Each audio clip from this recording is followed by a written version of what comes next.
Assalamualaikum warahmatullahi wabarakatuh.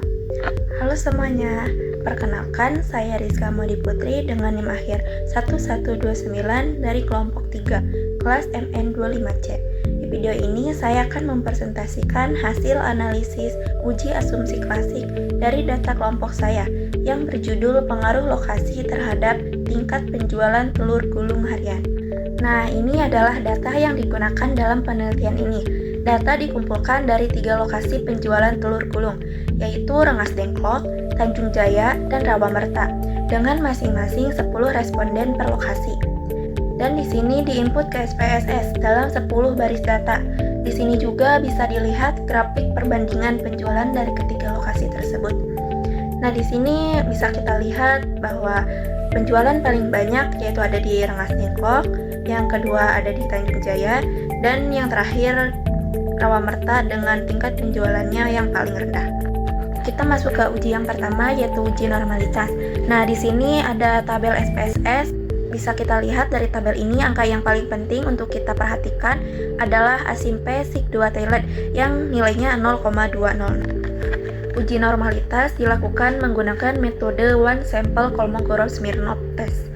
Tujuannya untuk memastikan bahwa data residual berdistribusi normal sebelum melakukan analisis regresi. Karena kalau datanya tidak normal, hasil regresinya bisa jadi tidak valid. Dari output SPSS diperoleh nilai asimpe sig2 toilet sebesar 0,200. Sesuai kriteria keputusan, data dikatakan normal apabila nilai sig-nya lebih besar dari 0,05. Karena 0,200 lebih besar dari 0,05, maka disimpulkan bahwa data saya berdistribusi normal dan asumsi normalitas sudah terpenuhi.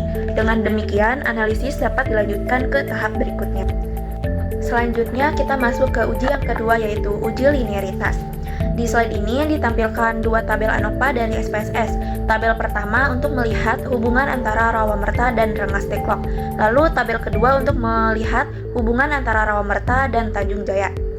Nah, yang kita lihat dan perhatikan adalah baris deviation from linearity di masing-masing tabel. Hubungan antara variabel bersifat linear, karena regresi linear hanya valid kalau hubungannya memang linear.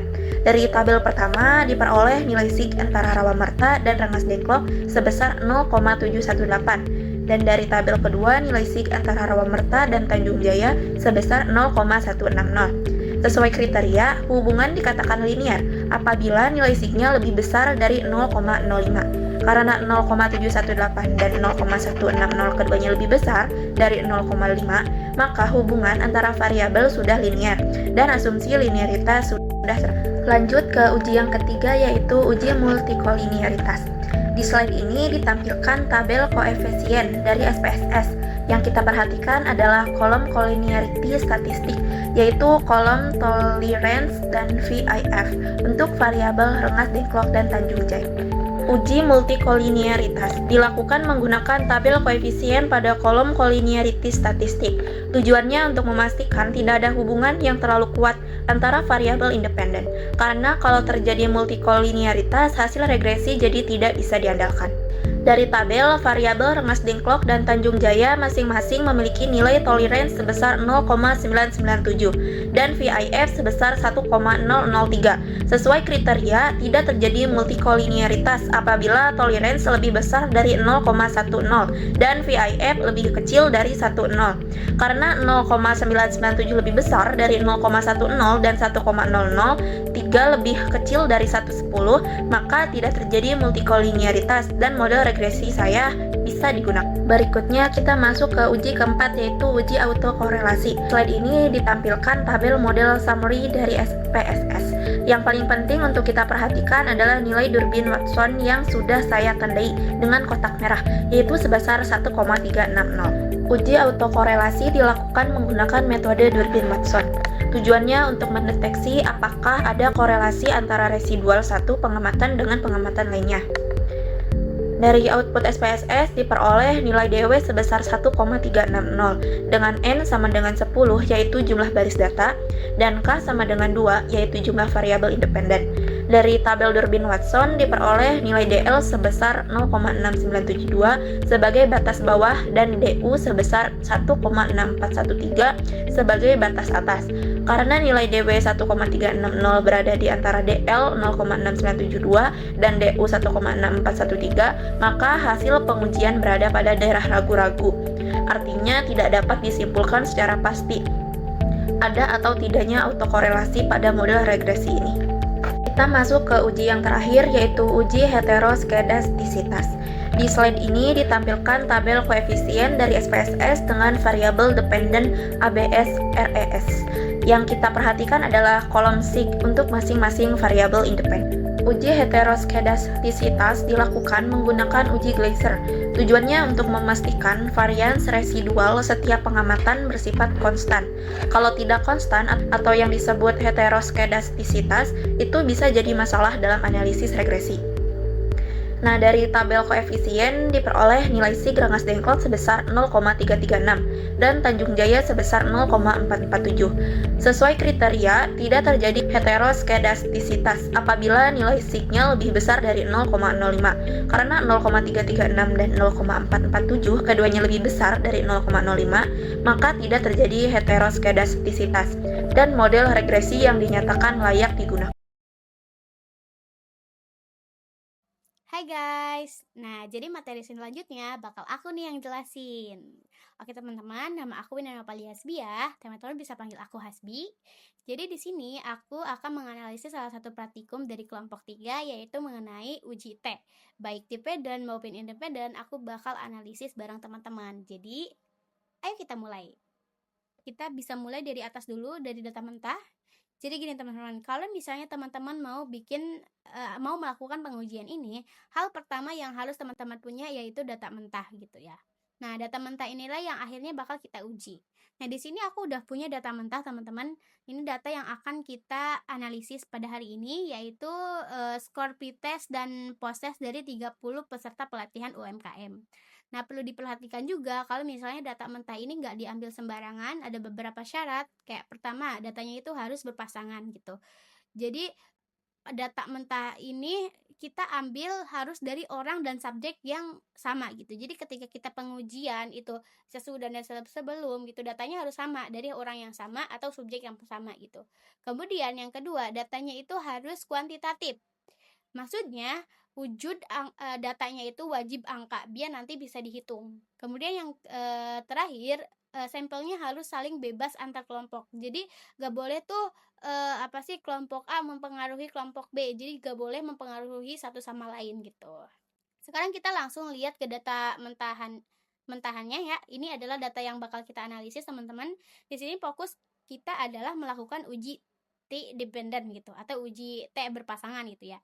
Nah, data yang saya punya ini melibatkan 30 peserta pelatihan UMKM lengkap dengan skor pretest dan skor post-testnya gitu. Nah, setelah kita punya data yang valid ini, kita akan langsung lanjut ke tahap selanjutnya. Nah, secara teknis teman-teman, caranya seperti yang teman-teman tahu ya. Di sini kita tinggal masukkan ke SPSS, lalu masukin angka ke bagian data view, yaitu kolom skor pretest dan post-testnya. Terus jangan lupa juga di bagian variabel view-nya kita sesuaikan keterangannya, mulai dari nama variabelnya, tipe datanya, sampai labelnya supaya rapi gitu ya.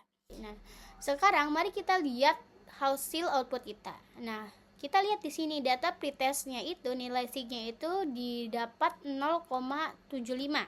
Ini artinya data pretest kita tuh aman teman-teman, alias normal gitu ya, karena nilainya jauh lebih besar dari 0,05 gitu. Tapi coba kita lihat dari post-testnya. Di situ nilai sig-nya itu cuma 0,000, yang mana nilai ini lebih kecil dari 0,05. Nah, berarti bisa dikatakan bahwa data post-test kita ini tidak normal gitu. Kalau misalnya ada yang tidak normal, kita nggak bisa tuh lanjut ke uji variance sample test gitu ya. Solusinya kita harus pakai metode alternatif lain gitu, yaitu menggunakan uji Wilcoxon yang masuk dalam statistik non-parametrik gitu.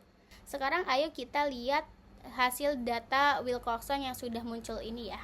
Nah, pertama kita bisa lihat bagian negatif range-nya atau data negatifnya. Di sini tertulis nilai N sama dengan 0.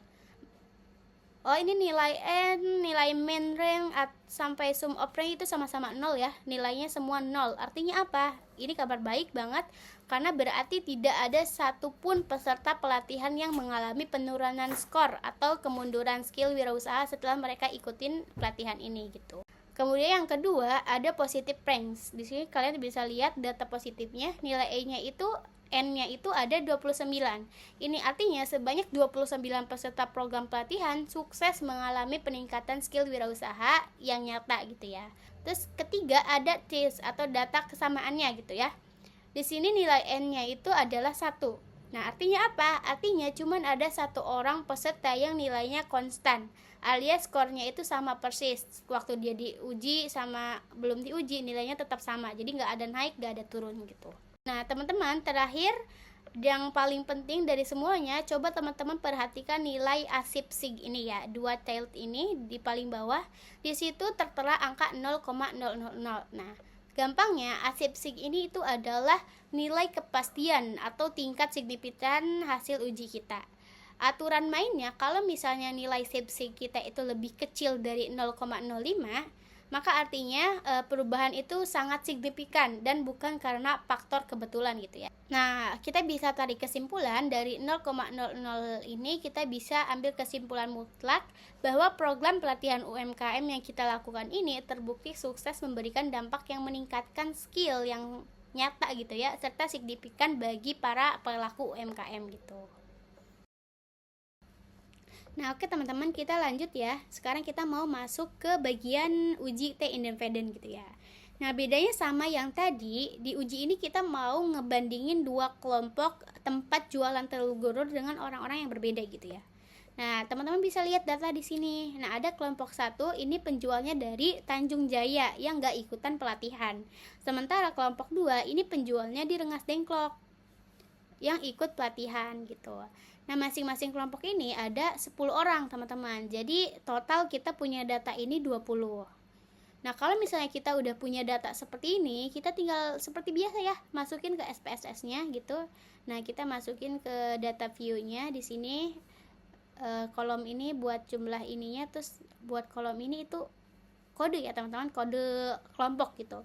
Ini kode 11 berarti dia kelompok 1, kemudian 10 orang ke bawah kelompok 2 gitu ya.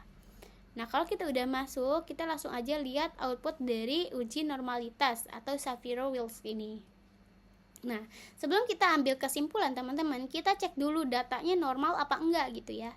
Syaratnya kan gampang gitu ya, kayak defendant tadi, kalau misalnya lebih dari 0,05 berarti dia itu normal gitu, terdistribusi normal gitu. Kalau misalnya di bawah 0,05 berarti dia nggak normal.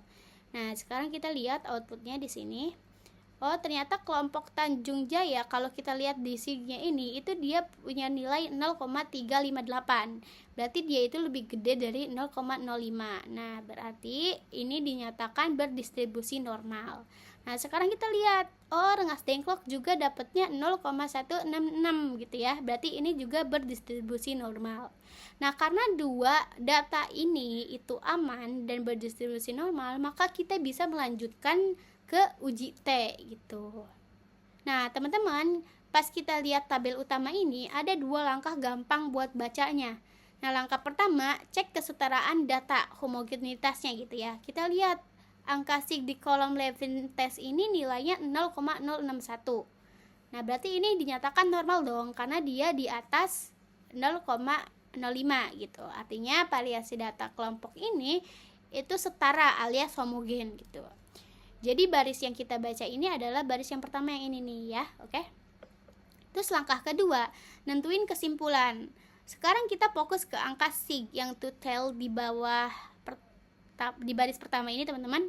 Nilainya adalah 0,077. Ingat patokannya, data disebut punya perbedaan kalau misalnya di bawah 0,05. Tapi data yang kita punya ini 0,077, otomatis ini lebih besar dari 0,05. Berarti ini disebut tidak ada perbedaan. Maka bisa disimpulkan bahwa H0-nya itu diterima gitu.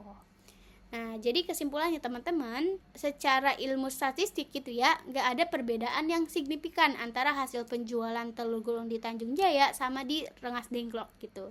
Jadi walaupun kita lihat rata-rata kotornya gitu ya dari kelompok Rengas Dengklok kelihatannya itu lebih gede gitu, 725 ya. tusuk dibanding dengan yang Tanjung Jaya ini hanya 554 tusuk gitu. Perbedaan itu belum terbukti nyata secara ilmu statistika, teman-teman. Bisa jadi ya karena mungkin sampel yang kita ambil gitu terlalu sedikit, cuma 10 orang per kelompok gitu, atau karena emang variasi angka penjualannya emang terlalu jomplang gitu. Nah, jadi gitu teman-teman, itu adalah hasil dari analisis kita semua untuk uji T ini. Halo teman-teman, saya Dani Vankerlangga Putri dari kelas MN25C dan dari kelompok 3, yaitu selanjutnya saya yang akan menjelaskan analisis uji ANOVA, uji F untuk melihat perbedaan tingkat penjualan di beberapa lokasi. Data yang digunakan oleh kelompok kami yaitu data tingkat penjualan telur gulung harian dalam satuan per tusuk yang dikumpulkan dari 3 lokasi berbeda, yaitu ada Rengas Dengklok, Tanjung Jaya, dan Rawamerta. Jumlah responden kita yaitu ada 30 orang, di mana masing-masing lokasi diwakili oleh 10 orang responden. Dalam analisis ini kita menggunakan 2 jenis variabel, yaitu variabel terikat atau dependent variable dan variabel bebas yaitu dependent variable. Dependent variable yaitu tingkat penjualan telur gulung data berskala scale atau numerik. Independent variable yaitu lokasi penjualan yang terdiri dari 3 kategori lokasi: Rengas Dengklok, Tanjung Jaya, dan Rawamerta. Sebelum kita masuk ke uji hipotesis ya, kita yang pertama lihat dulu gambaran umum atau analisis deskriptif dari sampel data yang kami peroleh. Di sini rata-rata penjualan harian di Rengas Dengklok yaitu yang paling tertinggi yaitu ada 725 tusuk. Rata-rata penjualan di Tanjung Jaya yaitu berada di urutan kedua, yang itu di tengah-tengah sebesar 554 tusuk. Terakhir itu ada rata-rata penjualan di Rawamerta yaitu yang paling terendah sebesar 527 tusuk. Secara keseluruhan, rata-rata total penjualan dari 3 wilayah tersebut yaitu ada 602 tusuk. Secara deskriptif, angka kasar pada sampel memang menunjukkan adanya perbedaan rata-rata penjualan, di mana yaitu Rengas Dengklok memegang paling tinggi. Namun kita harus membuktikannya itu apakah perbedaan ini berlaku secara signifikan pada populasi. Kita harus melakukan uji selanjutnya yaitu uji statistik ANOVA. Sebagai syarat utama penggunaan statistik parametrik ANOVA, kami melakukan uji asumsi, yaitu yang pertama yaitu uji normalitas. Kami menggunakan metode Shapiro-Wilk, yaitu karena jumlah sampel per kelompok ini tergolong kecil, yaitu 10 responden per lokasi. Nilai signifikansinya untuk Rengas Dengklok adalah 0,166 dan Tanjung Jaya nilai signifikansinya yaitu 0,358 dan terakhir yaitu Rawamerta nilai signifikansinya yaitu 0,597. Karena nilai signifikansi dari ketiga lokasi itu semuanya lebih besar dari 0,5, maka dapat disimpulkan bahwa tingkat penjualan telur gulung di ketiga wilayah tersebut berdistribusi normal. Syarat pertama ANOVA telah terpenuhi. Syarat kedua sebelum melakukan uji ANOVA adalah memastikan bahwa varians data bersifat homogen atau sama. Pengujian ini dilakukan menggunakan Levens test dengan taraf signifikasi atau alfa sama dengan 0,05 atau 5%. Karena nilai signifikansinya 0,135 yaitu lebih besar dari 0,05, maka H0 diterima. Artinya, varians data tingkat penjualan di ketiga lokasi adalah homogen, sama. Dengan terpenuhnya asumsi ini, analisis ini bisa langsung dilanjutkan ke uji F ANOVA. Sekarang kita masuk ke menu utama yaitu uji ANOVA untuk menjawab hipotesis penelitian kita. Berdasarkan tabel ANOVA yang diproses melalui SPSS yang diperoleh oleh nilai F hitung sebesar 3,003 dengan nilai signifikansinya yaitu sebesar 0,066. Pengujian ini menggunakan taraf kesalahan alfa yaitu 5% atau 0,05. Kita bisa melihat bahwa nilai signifikansinya yaitu tadi 0,066 yaitu lebih besar dari 0,05. Karena nilai signifikansinya lebih besar dari 0,05, maka H0 diterima dan HA yaitu ditolak. Artinya tidak ada perbedaan yang signifikansinya pada rata-rata tingkat penjualan telur gulung di ketiga lokasi tersebut, yaitu Rengas Dengklok, Tanjung Jaya, dan Rawamerta. Baik teman-teman, meskipun secara teori uji lanjut tidak wajib dilakukan jika hasil ANOVA tidak signifikan, saya tetap akan menyajikan analisis post-hoc untuk mempertegas perbandingan antar lokasi. Perbandingan berpasangan dilakukan menggunakan metode 2K, HSD, LSD, dan Bonferroni. Yang pertama itu ada Rengas Dengklok dan Tanjung Jaya. Nilai signifikan di atas 0,05. 2K yaitu 0,140. Artinya penjualan di kedua lokasi ini sama atau tidak berbeda signifikan. Yang kedua itu ada Rengas Dengklok dan Rawamerta. Nilai signifikannya di atas 0,05. 2K yaitu sama dengan 0,148. Artinya penjualan juga tidak berbeda signifikannya. Yang terakhir itu ada Tanjung Jaya dan Rawamerta. Nilai signifikansinya sangat tinggi, 2K 1,000, menunjukkan tingkat penjualan yang sama atau hampir identik secara statistik.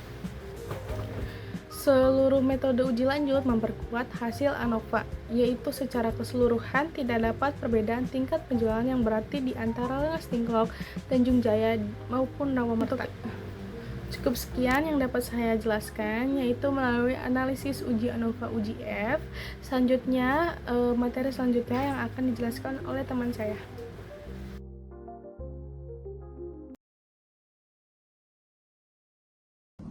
Nama saya Delia Milani Putri dengan NIM belakang 1282. Di sini saya akan menganalisis regresi linear sederhana. Di sini saya memakai data telur gulung yaitu 30 responden itu yang aktif, dan saya kaitkan variabel X itu variabel independent dan variabel Y itu variabel dependent. Masuk ke yang pertama, di sini ada koefisien. Berdasarkan hasil output di atas, maka model persamaan regresi linear sederhana yaitu sebagai berikut. Y sama dengan 344,338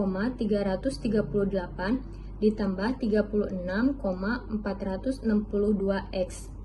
Jika nilai berjualannya tuh 0 jam, itu diprediksi tuh hasilnya tetap sama ya, 344,338 tusuk. Nilai koefisien yang positif itu kalau misal waktunya meningkat 1 jam atau berapa jam, nambah jadi 36,462 tusuk. Baik, masuk ke slide kedua, ada uji hipotesis pada analisis regresi linear sederhana. Di sini ada nilai signya. Nilai signya itu 0,008, yaitu lebih kecil dari 0,05. Dan hasil dan kesimpulannya, berdasarkan hasil output pengolahan data menggunakan SPSS pada tabel ANOVA di atas, diperoleh nilai signifikasi atau signya sebesar 0,008 karena nilai signifikasi yang diperoleh lebih kecil dari taraf signifikasi yang ditentukan, yaitu 0,008 lebih kecil daripada 0,05. Maka sesuai dengan kriteria keputusan, HO ditolak dan HA diterima. Hal ini menunjukkan bahwa ada pengaruh yang signifikasi antara variabel lama berjualan yaitu X-nya terhadap tingkat penjualan telur gulung harian yaitu Y. Dengan kata lain, durasi atau lamanya waktu berjualan dalam sehari terbukti memberikan pengaruh yang nyata terhadap jumlah tingkat penjualan telur gulung yang diperolehnya. Baik, masuk ke slide selanjutnya, itu membandingkan nilai T hitung dengan T tabel. Nah, T hitungnya itu ada di sini ada 2,842. Dan kita lihat di kurva regresinya. Nilai T hitung itu 2,842 itu lebih besar daripada 2,048. hasil dan kesimpulan, berdasarkan hasil analisis data, nilai derajat bebas adalah 30 dikurangi 2 sama dengan 28, sehingga diperoleh nilai T tabel sebesar 2,048. Pada taraf signifikasi alfa sama dengan 5%. Dan hasil pengujian diperoleh nilai T hitung untuk variabel lama berjualan sebesar 2,842. Melalui perbandingan nilai tersebut diketahui bahwa T hitung lebih besar daripada T tabel dan nilai signifikasi yang diperoleh lebih kecil dan taraf nyata itu 0,005 lebih kecil daripada 0,05. Variabel lama berjualan per jam atau per hari memiliki pengaruh yang signifikasi terhadap tingkat penjualan per tusuknya. Pengaruh ini bersifat positif, yang berarti semakin lama durasi waktu berjualan, tingkat penjualan per tusuknya juga akan cenderung semakin meningkat. Baik, masuk ke slide selanjutnya, ada analisis koefisien korelasi. Di sini nilai R-nya itu ada 0,484, yaitu masuk ke kategori sedang. Sedangkan di sini ada R square-nya itu ada 0,234. Di sini ada hasil dan kesimpulannya. Berdasarkan output SPSS pada model summary diperoleh nilai koefisien korelasinya sebesar 0,484.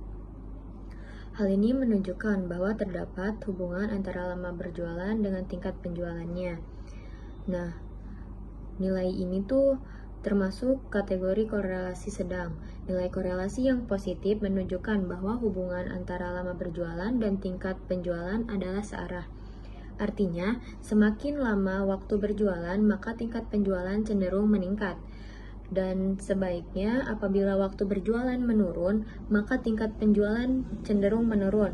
Dengan demikian dapat disimpulkan bahwa terdapat hubungan positif dengan tingkat hubungan sedang antara lama berjualan terhadap tingkat penjualan.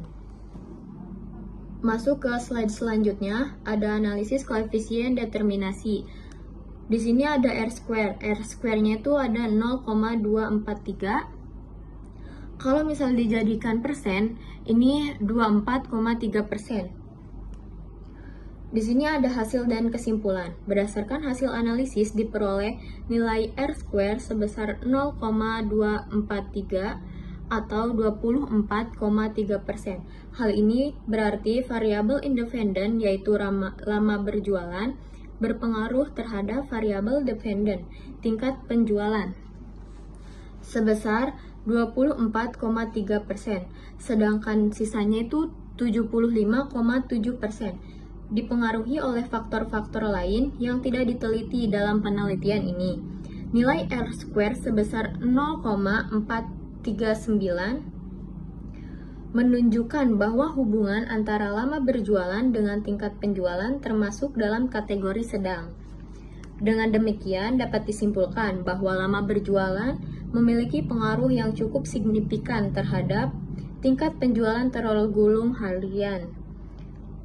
Artinya, semakin lama pedagang berjualan dalam sehari, maka semakin tinggi pula penjualan yang diperolehnya. Baik, terima kasih. Oke, baik. Selanjutnya di sini saya akan menjelaskan mengenai analisis regresi dan korelasi berganda.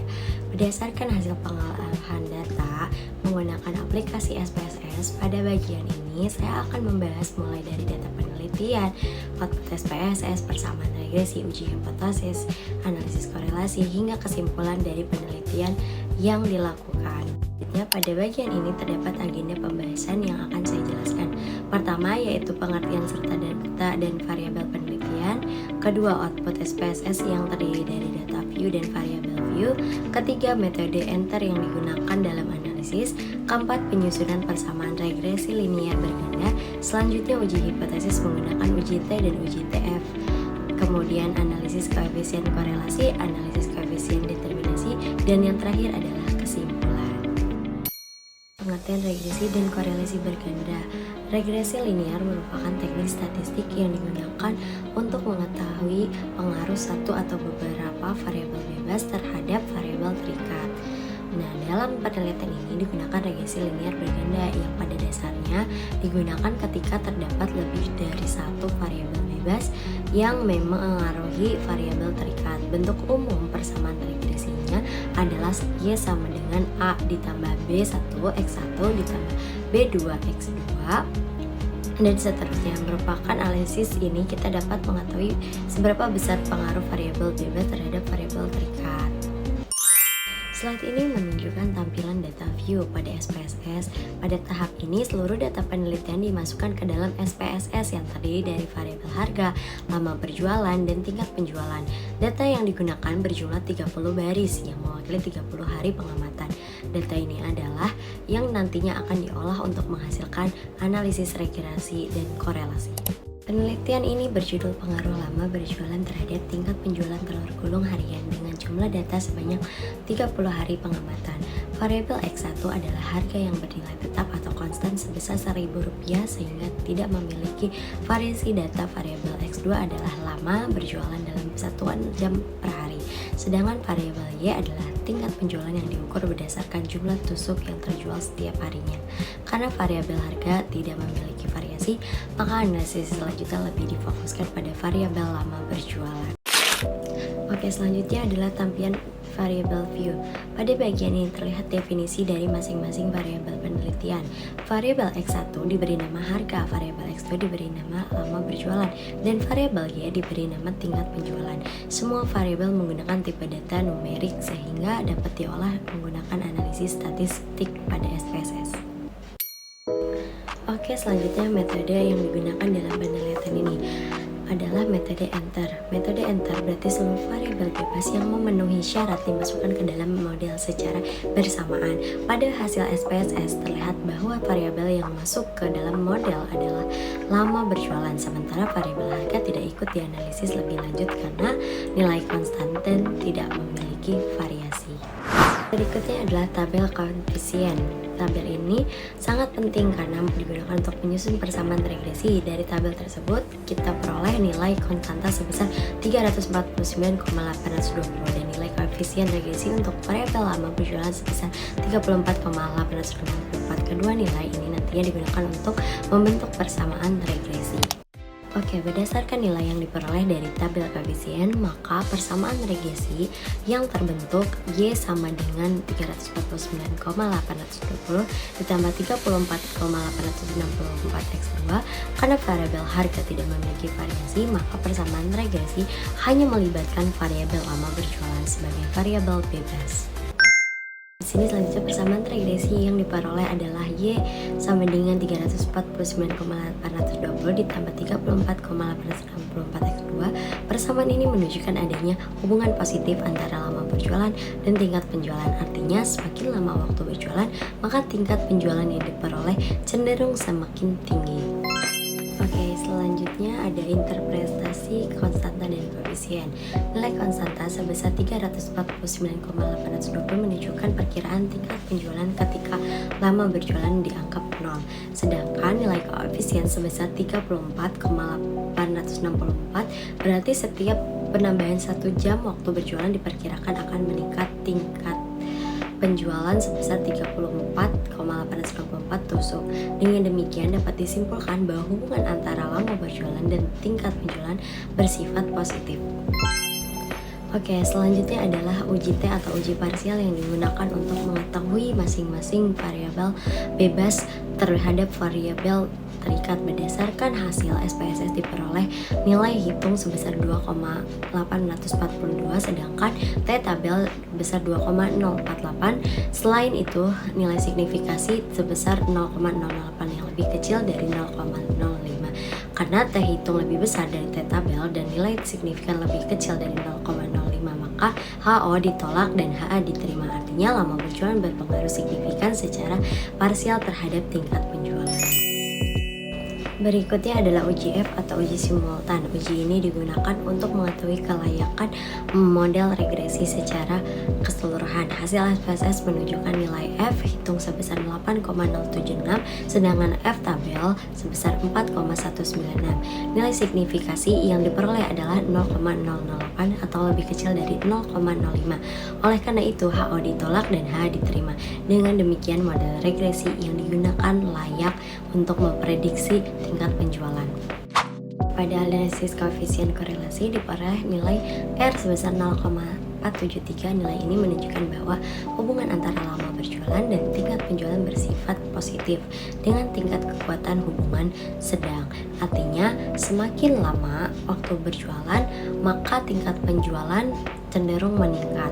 Meskipun hubungan tersebut tidak terlalu kuat, berdasarkan hasil analisis diperoleh nilai R-square sebesar 0,224 atau 22,4%. Hal ini menunjukkan bahwa variabel lama berjualan mampu menjelaskan variasi tingkat penjualan sebesar 22,4%, sedangkan sisanya yaitu 77,6% dipengaruhi oleh faktor-faktor lain yang tidak diteliti di dalam penelitian ini seperti lokasi berjualan, jumlah pelanggan, kondisi cuaca, maupun faktor lainnya.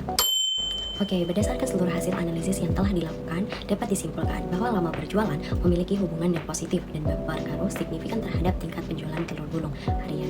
Persamaan regresi yang diperoleh adalah Y sama dengan 349,820 ditambah 34,84 X2. Hasil uji T dan uji F menunjukkan bahwa variabel lama penjualan berpengaruh signifikan terhadap tingkat penjualan dengan nilai signifikasi 0,008. Selain itu, nilai korelasi sebesar 0,473 menunjukkan hubungan positif dengan kekuatan sedang, sedangkan nilai koefisien determinasi sebesar 22,4% menunjukkan bahwa lama berjualan memberikan kontribusi sebesar 22,4% terhadap variasi tingkat penjualan.